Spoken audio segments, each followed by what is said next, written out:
Hello guys, welcome back to Auto XP. मेरा नाम है रोहित चौधरी। तो आज हम बात करने वाले हैं ब्रेजा सीएनजी के ओनरशिप की, जो कि गाड़ी हमारे धीरज भाई की। कैसे हो भाई? भाई एकदम बहुत तो बढ़िया। सबसे पहले बात करते हैं, आपने ली कब थी ये गाड़ी? भाई ये गाड़ी मैंने ली है 2025 जनवरी के अंदर। अराउंड 1.5 साल हो चुका है गाड़ी को लिए हुए। ठीक है। और 1.5 साल में आपने चला कितनी दी अगर मैं बात करूँ? भाई 1.5 साल में मैंने अराउंड 72,000 ये गाड़ी चला दी है। पापा ड्राइव करते हैं और मैं इसे ट्रिप वगैरह पे ले जाता हूँ। भाई गाड़ी में ही रहते हो मेरे को लग रहा है। भाई ठीक है। मोस्टली काम गाड़ी में ही रहता है क्योंकि कंस्ट्रक्शन का काम है हमारा और सिटी सिटी में मेजर ड्राइविंग है। दिल्ली एनसीआर में ही चल रही है 73,000। और भाई सीएनजी लेके भी सोचना पड़े चलने से पहले, तो क्या फ़ायदा भाई? इसीलिए भाई सीएनजी लेते हैं। उस टाइम में पड़ी कितने की थी ये? भाई उस टाइम ये हमें पड़ी थी 10,50 की। 10-50 की। तो आज की डेट में तो मेरे ख्याल से बेस मॉडल था 9.5 पौने 10 के आसपास आ रहा है। हाँ, 9:45 के और आसपास। आपको ये नहीं लगता कि भाई कुछ मतलब साल 1.5 साल बलिनो ही आप पे है वो चला लेता, फिर इसका जो फेस लिफ्ट आने वाला है वो ले लेते, या फिर यार एक्चुअली उस टाइम ना फेस लिफ्ट का पता नहीं था कि इसका आने वाला है, क्योंकि जब ये ड्यूल सिलेंडर वाली टेक्नोलॉजी टाटा की यूनिक सेलिंग थी, तो जब पता नहीं था हमें आने वाला है तो हमें गाड़ी लेनी थी एक, और ये बेस्ट ऑप्शन दिखाई दे। नेक्सॉन भी एक ऑप्शन था, बट नेक्सॉन यार थोड़ी सी मतलब रिलायबिलिटी एक क्वेश्चन वो लगा अपना मुझे। टेस्ट नहीं है हाँ, कुल तो मिला वो के मज़ा जो। नहीं आया, तो इसलिए हमने ये गाड़ी परचेज करी। ठीक है। तो भाई बात कर लेते हैं सबसे पहले, आज की डेट में आपने विक्टोरियस भी चलाई है, ग्रैंड विटारा भी चला है, उनके बेस मॉडल में ही सारी चीज़ें आपको मिल जाती है ऑलमोस्ट। कीलेस एंट्री हो गई, पुश स्टार्ट बटन हो गया, छोटे मोटे सारे फीचर मिल, ड्यूल टोन इंटीरियर हो गया, इसमें पूरा ब्लैक आता है।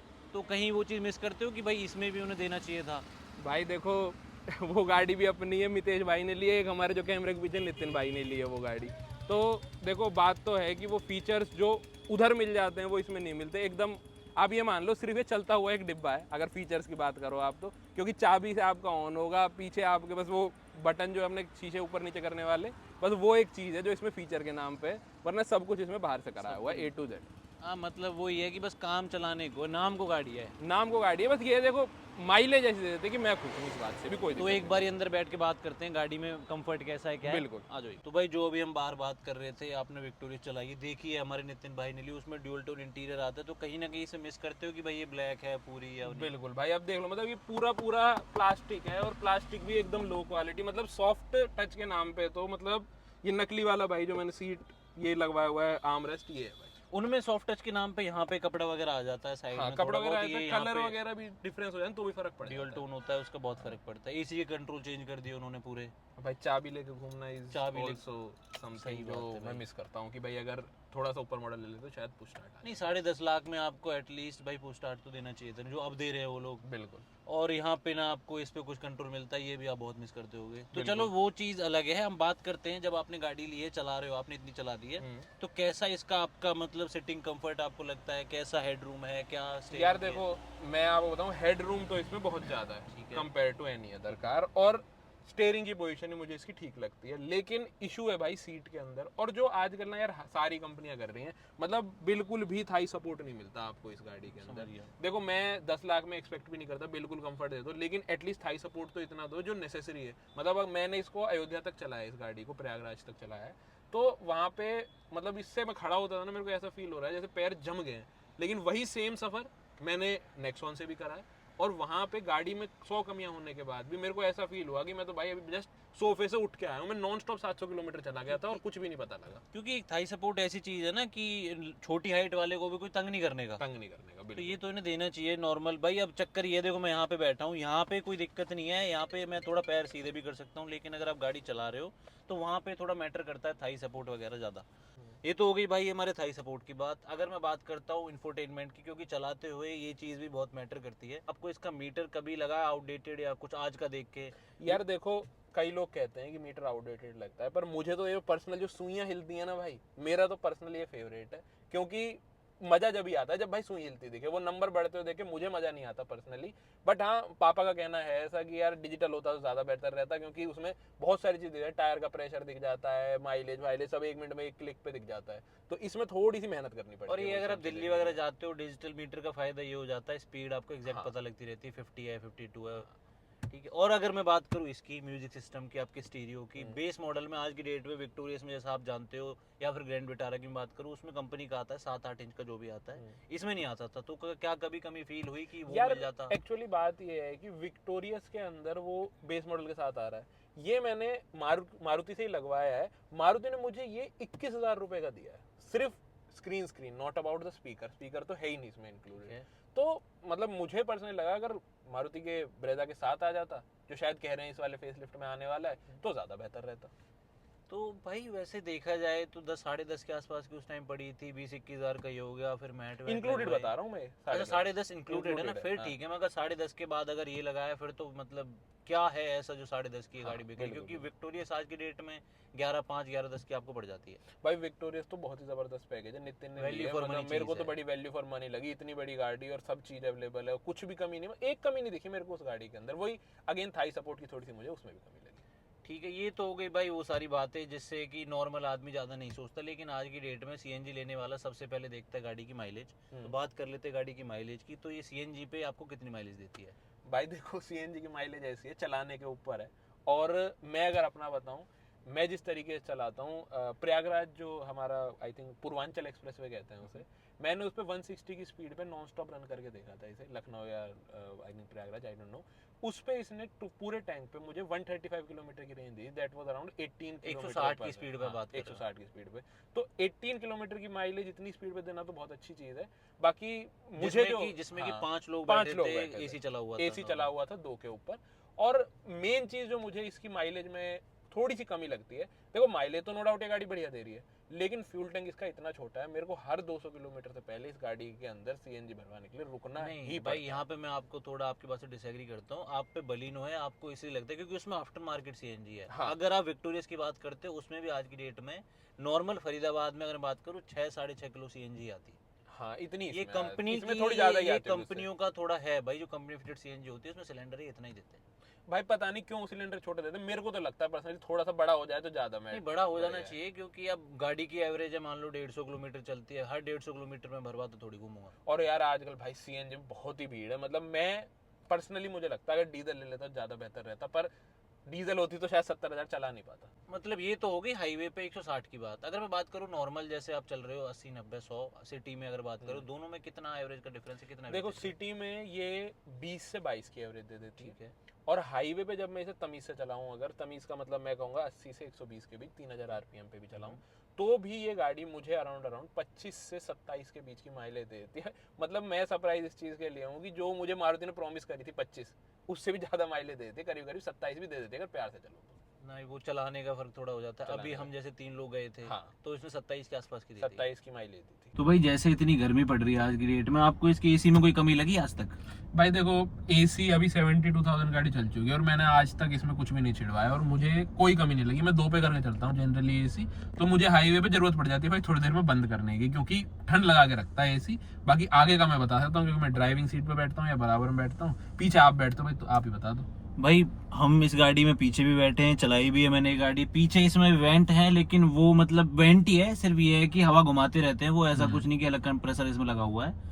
तो मेरे को जो इसमें दिक्कत लगती है वो एसी की कूलिंग में कोई शिकायत नहीं है। दिक्कत सिर्फ मेरे को वेंट की पोजीशन की कभी कभी फील होती है, क्योंकि मैं स्कॉर्पियो चलाता हूँ या मैं स्विफ्ट डिजायर चलाता हूँ, उनमें एसी वेंट की पोजीशन थोड़ी ऐसी है कि मैं चलाते हुए मेरे को फेस पे या अपनी जहां मैं चाहता हूँ वहां फील होती है हवा। इसमें मतलब थोड़ा ऐसे है कि चलाते हुए हैंडल पे मेरे को लगता है कि मेरा हाथ पे ज्यादा है इंस्टेड ऑफ मेरे फेस पे। नहीं भाई, ये बात तो है, मतलब चलाते हुए तुम्हारा हाथ है सुन्न हो जाएगा कि अगर अपनी तरफ आपने कर रखा है, अगर मेरी तरफ। लेकिन अगर बात करें पैसेंजर साइड पे या पीछे, तो गाड़ी का रिस्पांस सही है। इसमें मेरे को देखो ओवरऑल एसी में कोई ज्यादा शिकायत लगी नहीं। वो हाथ वाली बात हाँ थोड़ी तुमने नोटिस करी भाई, तो हाँ वो है थोड़ी समस्या। ठीक है, बात कर लेते हैं बाहर पीछे बूट स्पेस की भाई एक बार। बाकी भाई बूट स्पेस से पहले एक बात कर लेते हैं कि पीछे आप बैठे हो इसमें कितना स्पेस लगता है। नितिन भाई भी बैठे हैं 6 फुट के। नितिन, आपको कैसा स्पेस लगता है पीछे इसमें? एक सेकंड माइक दे दूं भाई को। हाँ जी भाई, कैसा लगता है? ठीक है भाई, डिसेंट स्पेस है, इतना ज़्यादा वो भी नहीं है। अब मेरे को थोड़ा विक्टोरियस में ज़्यादा फील होता है पर ये एक्चुअली नई इन्होंने गाड़ी ली है, तो इस वजह से हर गाड़ी छोटी लग रही है। नहीं भाई, अरे नहीं है उसमें भाई, उसमें स्पेस है, मतलब इसमें ठीक है, डिसेंट है।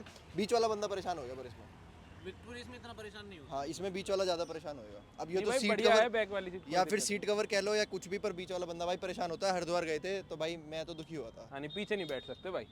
हाँ भाई, तो बात कर लेते हो गाड़ी के बूट स्पेस की। इसमें ना आपको यहाँ पे वही टिपिकल जो मारुति का बटन मिलता है डिग्गी खोलने के लिए, वही है। लो भाई, बूट स्पेस के नाम पे इन्होंने कुछ नहीं दे रखा है इसमें, सीधी बात। भाई बूट स्पेस के नाम पे यहाँ पे सिर्फ एक ये कैप आ सकती है भाई, और इससे ज़्यादा कुछ नहीं आ सकता। मैंने एक बार इसमें वो बैग रखने का ट्राई करा था, वो Trolley ट्रॉली बैग होता है जो बड़े वाला भाई, वो ट्रॉली बैग इसमें एक भी ढंग से फिट छोटे वाला भी नहीं आया, छोटे वाला भी नहीं है, छोटे वाला ऐसे आएगा जान लगा के दबाओ उसे वो तो जबरदस्ती। बैग के साथ तो ऐसे करने की बात बैग है। के साथ ऐसे करने वाली बात है, आपको आगे ही रखना पड़ेगा ट्रॉली बैग है तो। थोड़ी सी जगह यहाँ पे है कि आप अपना स्कूल बैग रख सकते हो, लैपटॉप बैग वगैरह रख भाई देखो वैसे चौधरी, 2 लोग अगर चाहें ट्रैवल करना तो 2 लोग भाई यहाँ पे फुटवियर आ सकते हैं आराम से, हाँ, ठीक और 3 स्कूल बैग आ सकते हैं, बस इससे ज्यादा इसमें डफल space बैग है। आ सकता है। हाँ, डबल बैग आ सकता है मैक्सिमम, इससे ज़्यादा इसमें मुझे नहीं लगता कि स्पेस के नाम पे कुछ है। पीछे से कभी कोई कमी लगी कि भैया स्टाइल पुराना हो गया, डिजाइन सही नहीं नहीं है? भाई लुक के मामले में तो मेरे को इससे कोई समस्या नहीं है, विक्टोरिया जैसी भद्दी तो नहीं लगती कम से कम ये खास नितिन भाई के लिए। भाई विक्टोरियस में बहुत स्पेस आता है। वैसे नितिन भाई हाँ। अभी कहीं गए हुए थे फंक्शन में, तो वहाँ पे 4 कट्टे रख के लेके गए थे। हाँ भाई मतलब 6 यूरिया के कट्टा आते हैं भाई हाँ, उसमें। तो भाई मतलब विक्टोरिया देखो स्पेस तो बहुत ज़्यादा है। हमने हर्ष भाई को बिठा के देखा था, अपने 6 फुट का आदमी, 6 फुट से बड़ा, वो भी आराम से लौट गया था उसके अंदर। तो भाई बात कर लेते अब इसके इंजन की। टेक्निकल ज़्यादा नहीं घुसेंगे कि आपको मतलब इंजन वाइज कैसी लगती है गाड़ी की, जैसे चलाने में 170 आपने चला रखी है या बलिनो भी आप चलाते हो, दोनों में मतलब कितना फ़र्क लगता है? यार देखो बलिनो नो डाउट अपने सेगमेंट में प्रीमियम हैचबैक के सेगमेंट में आती है। स्टार्टिंग में उसकी परफॉर्मेंस इससे तो बहुत ही बेहतर थी, लेकिन इसकी बात करूँ तो 80 तक तो इसकी परफॉर्मेंस A1 नो, कोई शिकायत नहीं है मुझे। सिटी परफॉर्मेंस में मज़ा आ जाता है इस गाड़ी के अंदर, बट हाईवे पे थोड़ा सा भाई, जैसे मैं खाटू श्याम जाता हूँ, रेगुलरली जाते रहते हैं हम, तो वहाँ पे ओवरटेकिंग में मुझे लगता है कि थोड़ी समस्या आती है, जो समस्या मुझे कभी बलिनो में फेस नहीं हुई आज तक। CNG में सीएनजी में बाकी पेट्रोल में तो यार देखो मतलब मैं खुश हूँ इस गाड़ी से। पेट्रोल में तो दबा के चला लो, कितनी भगा लो। 160 मैंने जब चलाई थी तो मैंने वैसे सीएनजी पे ही चलाई थी, जैसे मैंने पेट्रोल पे करी तो 160 से भी ऊपर भागने को हो गई इसमें, बट मुझे लगा नहीं कि उससे ज़्यादा ऊपर जाना सेफ है, तो मैंने स्पीड को डाउन कर लिया। एक चीज़ ये थी, मैं अपना एक्सपीरियंस बताता हूँ भाई इसको लेके। जब ये गाड़ी नई आई थी, तब जब मैं इसे चलाता था, तब मेरे को लगती थी कि हाँ भाई ऊंची गाड़ी है, सिटिंग पोजीशन बहुत ठीक है, आपको बोनट दिखाई देता है, एसयूवी वाली फील देती है। लेकिन अब जब मैं इसे चलाता हूँ कि भगाते हैं जब हम इसे 120 से ऊपर जब ये जाती है, तो इसमें फील होता है कि इसमें ना छठवा गेयर होना चाहिए था। उसमें जब 120 से ऊपर ना फिर हूँ करती रहती है, पर ये चीज़ फील हुई कभी? ये चीज़ है भाई, लेकिन मारुति की भाई एक चीज़ अच्छी है, ये 50% मार्केट शेयर को होल्ड करते हैं, उसके बाद भी इसका फेस लिफ्ट आ रहा है जिसमें छठा गियर देने के कह रहे हैं। भाई अगर छठा गियर इस तो गाड़ी मजा में आ देते हैं जाएगा। तो भाई बहुत सही चीज़ हो जाएगी, क्योंकि वो ना एक तरीके का ड्राइविंग प्लेजर बढ़ा देती है। आपकी गाड़ी जब 2000 RPM के आसपास चलती है ना, 120 130 पे भी, वो चीज़ नेक्स्ट लेवल होती है। नेक्स्ट लेवल होती है, पर वो ये कि यार इंजन छोटा कर दिया। मैं उस चीज़ से ना बहुत परेशान हूँ कि इंजन छोटा क्यों कर दिया। छठा गियर मुझे चाहिए था, लेकिन बड़े इंजन के साथ चाहिए था भाई। वो बड़े इंजन में भाई यही 5 मारुति गियर का ना मेन कंसर्न आपको पता है एवरेज का होता है। Average इस और चक्कर में cost। उन्होंने एवरेज और कॉस्ट। वही है। तो बात cost कर तो लेते इतनी हैं कम कॉस्ट से। मेरे को याद आया सर्विस की, तो आज की डेट में 72,000 चलने के बाद 1.5 साल हो गया गाड़ी को, अब क्या सर्विस कॉस्ट आती है? भाई मैं सही बताऊं, जो मेरी बलिनो की सर्विस कॉस्ट आती थी ना, वही सेम सर्विस कॉस्ट इसकी आती है। 1000 रुपये 1200 रुपये मैक्सिमम ऊपर, 5000 से 7000 मैक्सिमम जो मैंने आज तक इसकी सर्विस कराई है 8500। 8230 रुपये के आसपास मेरी सर्विस आई थी, जो लास्ट सर्विस मैंने अभी इसकी कराई है भाई। ठीक है, तो मतलब यार 8,000 इतनी बड़ी गाड़ी का 72,000 आपने चला भी दी, तो कोई ऐसा मेरे हिसाब से फर्क पड़ता फर्क नहीं पड़ता। बस ये था कि इस बार जो मुझे एस्टीमेट मिला था वो 12-13 हज़ार का मिला था, लेकिन मैंने सिलेक्टिव चीज़ें कराई थी। और एक चीज़ जो मुझे पर्सनली नहीं पसंद भाई मारुति की, वो है गाड़ी की धुलाई। हमारे पास विक्टोरियस भी है, सारी गाड़ी सब धुलवा ली भाई। इतनी भद्दी गाड़ी धोते हैं ना, इससे बढ़िया तो मत धो। इससे बढ़िया मैं चौधरी साहब धुलवा लूँ घर पे। भाई गाड़ी धोने का ना फरीदाबाद में तो मेरे को समझ आता नहीं। आज की डेट में सारे फांसी काटते। मैंने भी 2000 रुपये दे के डिटेलिंग करके कुछ है उस पर कराई थी, उन्होंने भी डीप क्लीनिंग के नाम पे गाड़ी की सत्यानाश ही इससे बड़े दोनों भाई मिलकर धो इससे लेंगे। अपने घर पे साफ कर लो ना, घर 1 में घंटा कपड़ा लगता मार है, लो। लेकिन बढ़िया साफ हो जाती ये है। बात है। तो भाई आप सजेस्ट करोगे किसी को ब्रेजा लेने के लिए? भाई देखो वैसे तो अब फेस लिफ्ट इसका आने वाला है, तो कोई मतलब नहीं बनता इस गाड़ी को लेने का। लेकिन मैं ये कहूँगा जो लोग पैसा बचाने के लिए सोच रहे हैं, जिन लोगों को बेस मॉडल लेना है, तो भाई अगर आपको इस गाड़ी पे डिस्काउंट मिल रहा है ना, तो भाई भग के ले लो। क्योंकि अपग्रेड वर्जन में भी जो बाहर से चेंजेस हैं बेस मॉडल के अंदर, वही चेंजेस हैं। इंजन में कोई फर्क नहीं है, उसमें सिर्फ एक ऑप्शन आ रहा है बूस्टर जेट वाला। अगर आपको बूस्टर जेट इंजन और 6 गियर चाहिए तो भाई मत जाना इस गाड़ी की तरफ। बाकी भाई इस गाड़ी से आपको शिकायत कभी नहीं होगी। ग्राउंड क्लियरेंस की मैं बात कर लूँ भाई, आज तक 72,000 किलोमीटर में ऐसा एक इंसिडेंट नहीं हुआ जो मेरे नीचे छिप गई हो गाड़ी। तो मैं तो फुल खुश हूँ इस गाड़ी से। बस एक चीज़ है, मारुति थोड़े से यार मतलब उस टाइम फीचर दे दे तो मैं ज़्यादा खुश रहता।